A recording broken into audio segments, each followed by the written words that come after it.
Hello and a very good evening. You're watching the news at 6 on Rajya Sabha television with me, Frank Pereira. Here are the headlines this evening. Cabinet Committee on Parliamentary Affairs recommends budget session of Parliament from January 31st till February 9th. Presentation of General Budget on the 1st of February.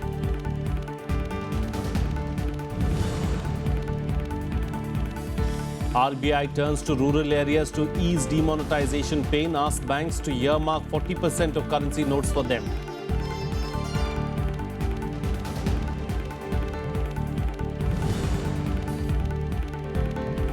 In the tussle for Samajwadi Party's election symbol, Akhilesh Yadav camp approaches poll panel, claims that 90% of people support the Chief Minister.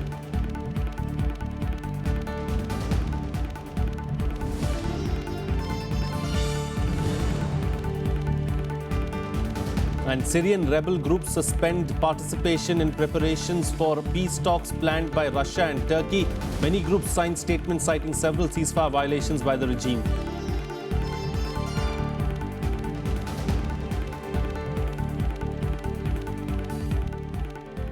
Well, the Cabinet Committee on Parliamentary Affairs today recommended holding of the budget session from the 31st of January, when the government is likely to table the economic survey, followed by the union budget on the 1st of February. The CCPA, headed by Home Minister Rajnath Singh, met in New Delhi and made these recommendations to President Pranab Mukherjee.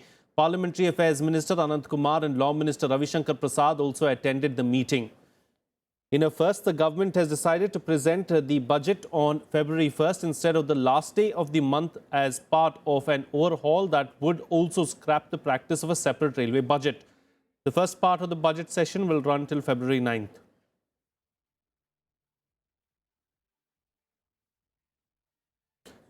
Another big news now, a day after Mulayam Singh Yadav took the tussle for the Samajwadi Party's election symbol to the Election Commission, Chief Minister Akhilesh Yadav's camp approached the panel today.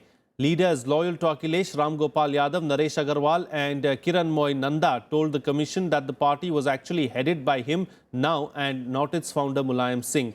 They claim that 90% of the people support the real Samajwadi Party that belongs to them. Observers say that it's unlikely that the Election Commission will be able to resolve the dispute ahead of the Uttar Pradesh elections. According to EC officials, the process of issuing the party symbol may take up to 4 months before a final order is issued. In the interim, the panel could freeze the party symbol and provide ad hoc recognition to the two factions under names similar to the parent party. Meanwhile, reports said that Akhilesh Yadav today met Mulayam Singh Yadav at his residence in Lucknow, even as reports state that there are efforts to bring about a peace between the two factions. Samajwadi party के 90% MLA, MP, MLC और जनप्रतिनिधि Samajwadi party Akhilesh के साथ हैं। इसलिए अखिलेश यादव की जो नेतृत्व वाली पार्टी है वही समाजवादी पार्टी है। ये हमने मांग की है कि इसको माना जाए। Meanwhile, a day after Prime Minister Narendra Modi addressed a mega Parivartan rally in Lucknow, BSP chief Mayavati launched a scathing attack on the BJP on Tuesday. She attacked the Prime Minister for the alleged poor implementation of note ban. The former Uttar Pradesh Chief Minister claimed the common man has been hit hard by the centre's inefficiency. The BJP hit back, claiming that many BSP leaders will soon leave the party and join the BJP. A day after Prime Minister Narendra Modi targeted the BSP on the issue of corruption at a campaign rally, party chief Mayavati retaliated on Tuesday. She accused Modi of deceiving people by not disclosing facts and figures on black money. Calling the BJP's Monday rally in Lucknow a total flop, Mayavati claimed that people were ferried into buses to listen to Modi. 10 महीने के अंदर इन्होंने अपनी party का जो काला धन है, जो फर्जी मेंबरशिप के जरिए बीजेपी के लोग काला धन इकट्ठा करते हैं, बड़े बड़े धन्ना सेठों से लेते हैं, विदेशों से लेते हैं, उसको सफेद करने के लिए, नोटबंदी का फैसला लेने से पहले उसको सफेद करने के लिए, और इतना ही नहीं, अपनी पार्टी के नाम पर पूरे देश के अंदर तो दफ्तर बनाने के लिए महंगी जमीन खरीदने के लिए, और दिल्ली में ये लोग बड़ा अपना सेंट्रल ऑफिस बनाने के लिए जा रहे हैं, तो उसका भी पूरा इन्होंने पेमेंट वगैरह जो उनके दफ्तर को बनाने वाली एजेंसी थी, सब हर जगह सब पेमेंट कर दिया। और ये बात करते हैं बीएसपी के बारे में और पार्टियों के बारे में। इनको अपने गिरेबान में भी तो झांक के देखना चाहिए। In a sharp rebuttal, UP BJP President Keshav Prasad Maurya criticized Mayavati for denouncing demonetisation. He also predicted that a large number of its leaders will soon desert the BSP. Rally में भीड़ नहीं जुटाई थी हमने, हमारे booth के जो पदाधिकारी थे, कार्यकर्ता थे, उनका यहाँ पर आगमन हुआ था। और जब बूथ स्तर का मेरा कार्यकर्ता इतनी बड़ी संख्या में यहाँ पर एकत्र हुआ है तो सपा बसपा की बेचैनी बढ़ना स्वाभाविक है। भगदड़ वहां पहले से मची है। Mayavati also cautioned the Muslims in Uttar Pradesh against splitting their votes. She asserted that Dalits won't be swayed by hollow words. The BSP chief did not spare the SP's internal feud either. As the countdown for declaration of assembly elections begins, political heat in the crucial state of Uttar Pradesh is soaring. All the political parties are leaving no stone unturned to woo the voters. However, in the tug of war, parties shouldn't forget Supreme Court's ruling that outlaws seeking votes in the name of caste, religion and language. Reporting from Lucknow with counterperson Shiv Kumar, I'm Kriti Mishra for Rajya Sabha Television. Well, joining me on the phone line right now is our correspondent Kriti Mishra. Kriti, a lot of political action there in Lucknow where you're at right now. First, of course, let's concentrate on the issue in the Samajwadi Party, the issue between the father and son. Clearly, it looks like that tussle is not going to end anytime soon. Well, that's right, Frank. It seems that confusion is reigning supreme in the Samajwadi Party. Going by the sequence of events, it was a phone call that, most of us believe that could broker compromise between the two sides. So Mulayam Singh Yadav and Akhilesh Yadav had a conversation on the phone call, which was brokered by Azam Khan. Then Mulayam Singh Yadav flew from Delhi to Lucknow. Here, both the father and the son met. And remember, Frank, this was the first time in months that both of them were left alone to discuss things. Meanwhile, speculations were rife that Mulayam Singh Yadav could resume his position as the party president. Akhilesh would be given a pivotal role in deciding the tickets, and also Shiv Pal would be given a greater role in the national politics so that Akhilesh could be given a breathing space. However, later, what transpired inside that room, we are unaware. But later, Ram Gopal Yadav came out and said that there is no compromise, and he said that both the camps have approached the EC and now the ball lies in EC's court. Over to you, Frank. Indeed, and that's the drama as far as the Samajwadi Party is concerned. Of course, the other honcho in UP politics, Mayavati, also came out and lashed out at the Prime Minister and his speech that he gave in Lucknow as well. And clearly, Mayavati has decided to take the fight to the Prime Minister Narendra Modi.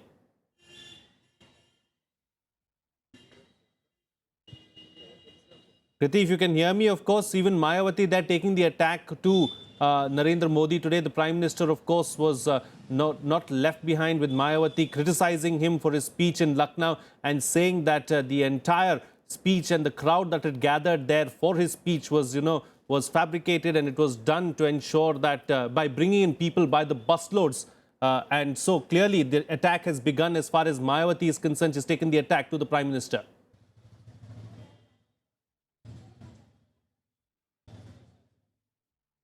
Well, Mayavati came out all guns blazing against the BJP. She claimed that BJP has already accepted its defeat. She said that the BJP is hiding behind the garb of demonetization because it couldn't deliver on its poll promises. She also took potshots and jibe at the ongoing feud in the Samajwadi Party, and she tried to drive home a point that the only alternative left in the state is her BSP. So clearly, she's leaving no stone unturned to woo the voters. She talked about Muslims, she talked about Dalits, she talked about upper caste. So this kind of social engineering that she's harping upon, she hopes that she could make to that position of Chief Minister in the upcoming elections. Frank? All right, Kriti Mishra, we'll have to leave to that. Thank you so much for joining us there with those details and bringing us up to date with the latest from Lucknow. Moving on now, post-demonetisation, the Reserve Bank of India has indicated that it will focus on normalising the situation in rural India.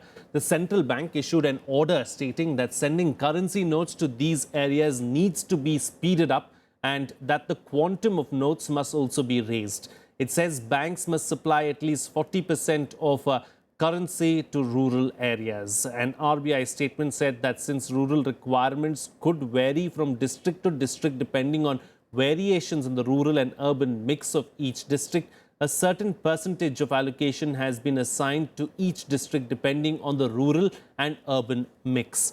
It advised that this proportion may be maintained on weekly average basis as it may be difficult to stick to the proportion on a daily basis. Meanwhile, Prime Minister Narendra Modi inaugurated the 5-day annual 104th Indian Science Congress at the Sri Venkateswara University in Tirupati. While addressing the attendees, the Prime Minister said that he will always be grateful to scientists who have worked tirelessly to empower our society by their vision, labour and leadership. He also said that the government is committed to supporting different streams of scientific research. This is the second time the temple town is hosting the event since 1983. Prime Minister Narendra Modi inaugurated the 5-day annual 104th Indian Science Congress at the Sri Venkateswara University in Tirupati on Tuesday. He addressed an audience that included eminent scientists and Nobel Prize winners at the Science and Technology for National Development.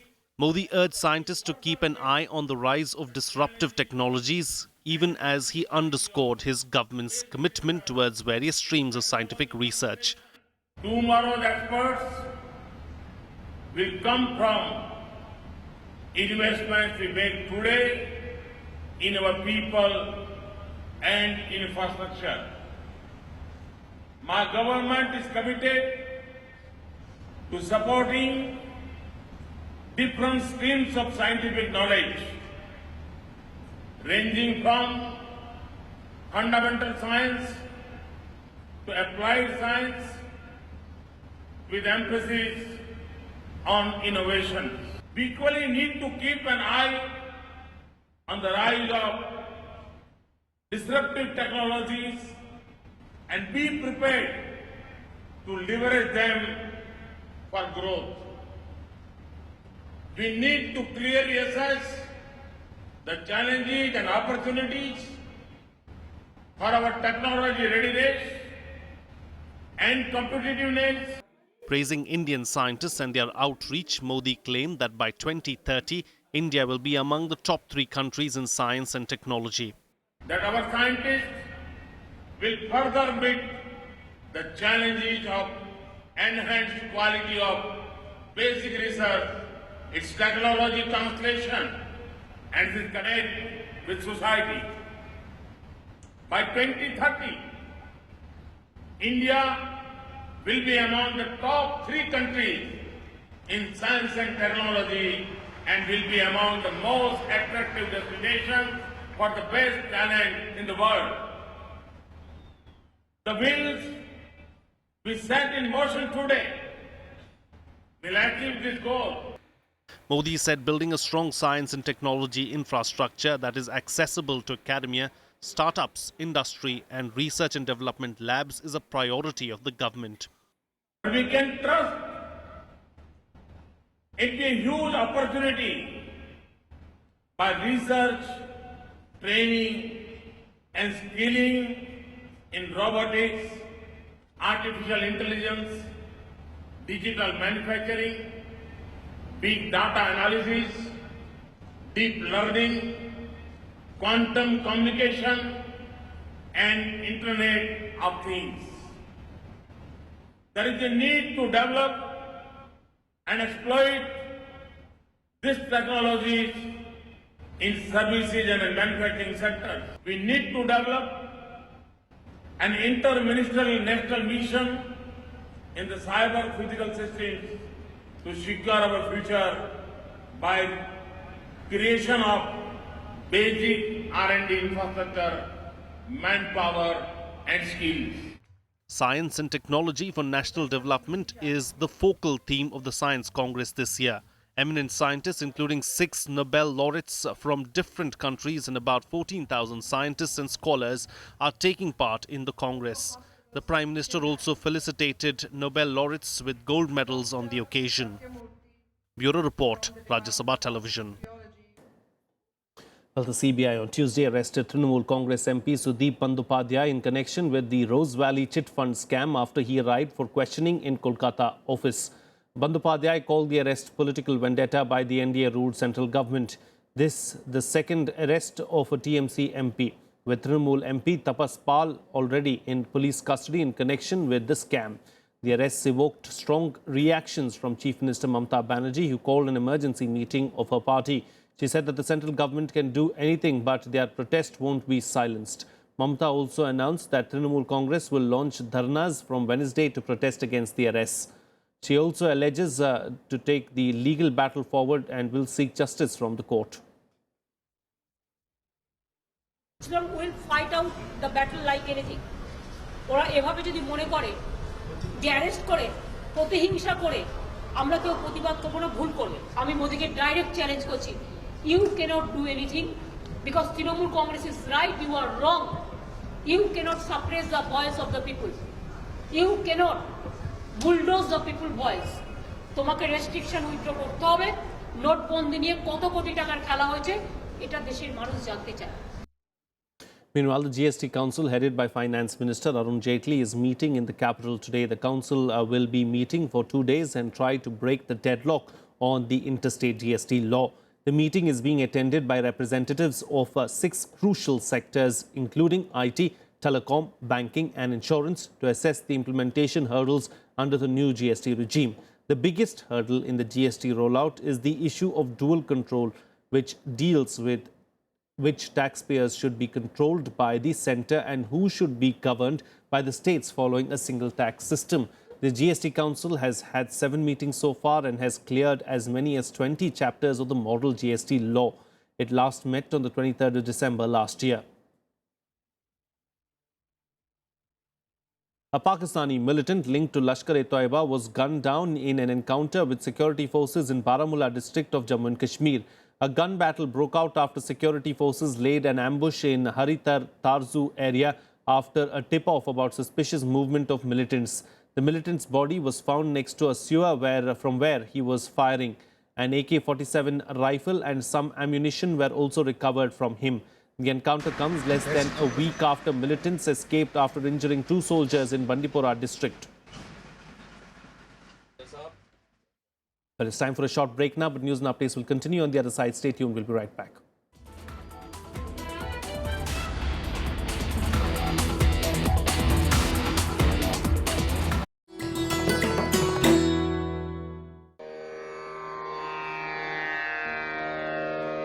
The sacred relics of Buddha were unearthed in Piprava in Uttar Pradesh. Buddhist monks from all over the world visit the National Museum to pay their respects. These charred bone fragments of Buddha are housed in the gold canopy gifted by the royal family of Thailand.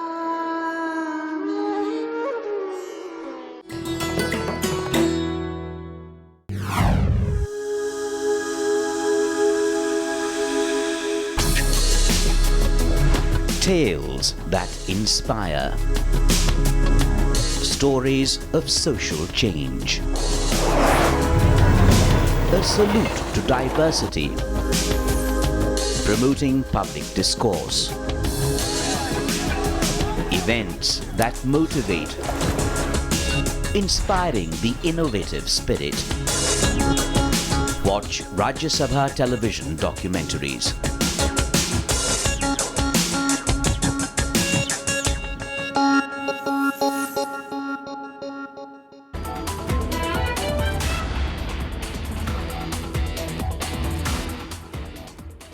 Welcome back. You're watching Rajya Sabha television. Well, in an apparent reference to Pakistan, incoming US President Donald Trump has said that it was not going to tolerate a dual role from India's neighbors.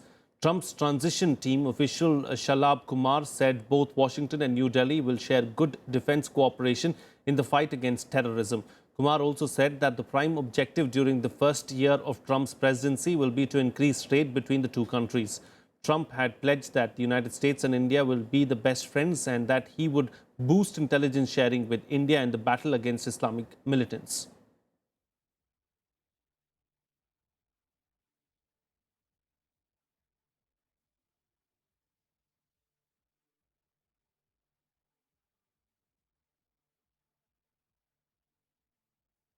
Meanwhile, several rebel groups have said that they were freezing talks on planned peace negotiations with the Syrian government, citing major violations by the government forces to an ongoing ceasefire. The rebels said that they were freezing talks on the peace negotiations that were planned to take place soon in Kazakhstan's capital, Astana. Here's more. Syria's ceasefire appeared under threat as government forces intensified their attacks near Damascus, and around 10 rebel groups said they were suspending talks about planned peace negotiations this month. The talks are due to take place in the Kazakh capital Astana in late January, but the rebels said they were pulling out of discussions due to violations by Damascus of a 4-day-old truce. The talks are being organized by Russia and Iran, which support the Syrian regime, and Turkey, which back the rebels. هو حدث لعدة من الأسباب. أولا هذا الاتفاق ليس شموليا، بمعنى آخر هذه الفصائل التي وقعت على الاتفاق معظمها متمركز في الشمال والوسط السوري، في حين أن المجموعات المسلحة في الجنوب السوري لم توقع هذا الاتفاق. عدم وجود آليات مراقبة حقيقية وغرف تنسيق مباشر بين الأطراف لمنع حدوث أي خرق أو الرد على هذا الخرق. The Wadi Barada in Damascus's western suburbs now has become a hot area for intensive fighting. Syrian forces continued their fighting there as they claim that the area is a stronghold of the terrorist organization Al-Nusra Front, but the opposition said it's the Syrian government that violates the agreement. أنا لا أعتقد بأن وادي بردة سيؤثر على مجمل العمليات العسكرية أو وقف إطلاق النار. هذه القضية أساسية لكنها ليست مركزية بالنسبة لوقف إطلاق النار.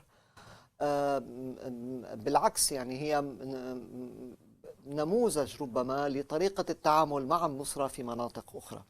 In 2016, 2 ceasefires were brokered by the United States and Russia but failed in the end. But analysts believe this agreement is likely to continue because of Turkey's role in the ceasefire. القيادات السابقة لوقف إطلاق النار كانت تخرق نتيجة يعني عدم القدرة على التأثير على المسلحين. اليوم هناك تأثير مباشر. تركيا هي عامل ضامن بمعنى أنها قادرة على كبح جماح بعض الفصائل. The Syrian government in opposition on December 30, 2016 reached a ceasefire agreement in an attempt to find a final end to the conflict. A string of efforts to find a political solution to Syria's war have failed since it began with anti-government protests in March 2011. The conflict has killed more than 310,000 people and displaced over half the population, including millions who have fled abroad, becoming refugees. Bureau Report, Rajya Sabha Television. Here's a roundup of the other international news now in Global Buzz.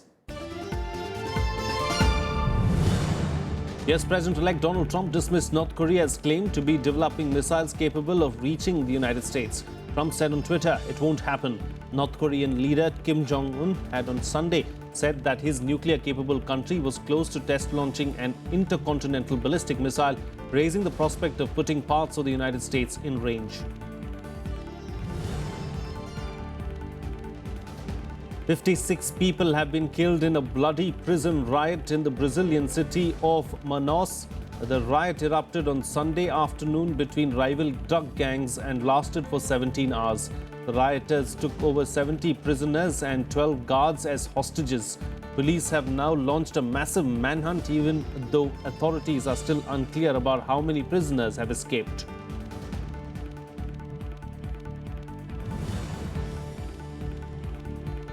Nepal's Madheshi community took to the streets to protest against the government's move to hold local body polls. The minority Madheshis have been demanding that the government first amend the constitution to address their grievances over citizenship and boundaries of proposed provinces before holding any polls. On Monday, the country's Supreme Court had given a nod to the Constitution Amendment Bill. The South Korean Constitutional Court began the first hearing for President Park Geun-hye's impeachment case. The session was, however, closed after 9 minutes and postponed to Thursday because of the president's absence. Park was indicted in a December 9th parliamentary vote by a huge margin after being accused of corruption.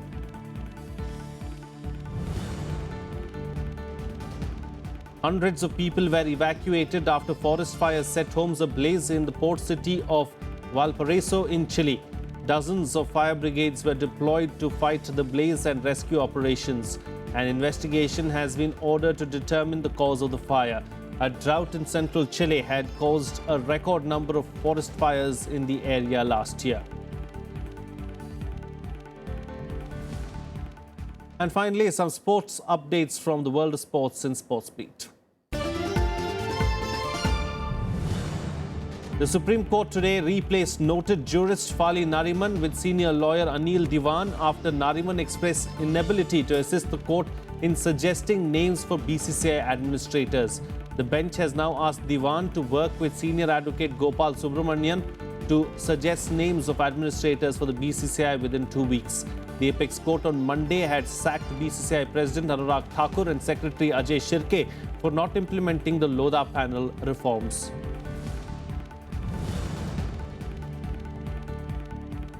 Australia dominated Pakistan on the opening day of the third test match in Sydney. Opener David Warner hit a century before lunch, becoming only the fifth batsman to do so as he reached three figures of 78 balls.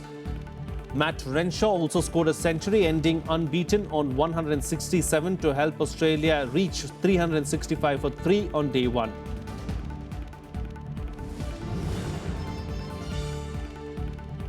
Manchester United continued their winning streak as they rose to within a point of the top four with a 2-0 win at West Ham.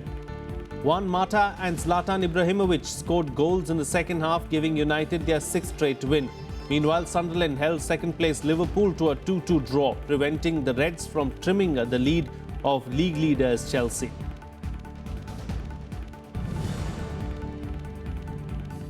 Switzerland beat Britain in the Hopman Cup on Monday with a clean sweep of victories in Perth. Roger Federer returned from injury and marked his comeback with a straight-set 6-3, 6-4 victory over Dan Evans. Switzerland then won the second singles and doubles match to complete a 3-0 victory.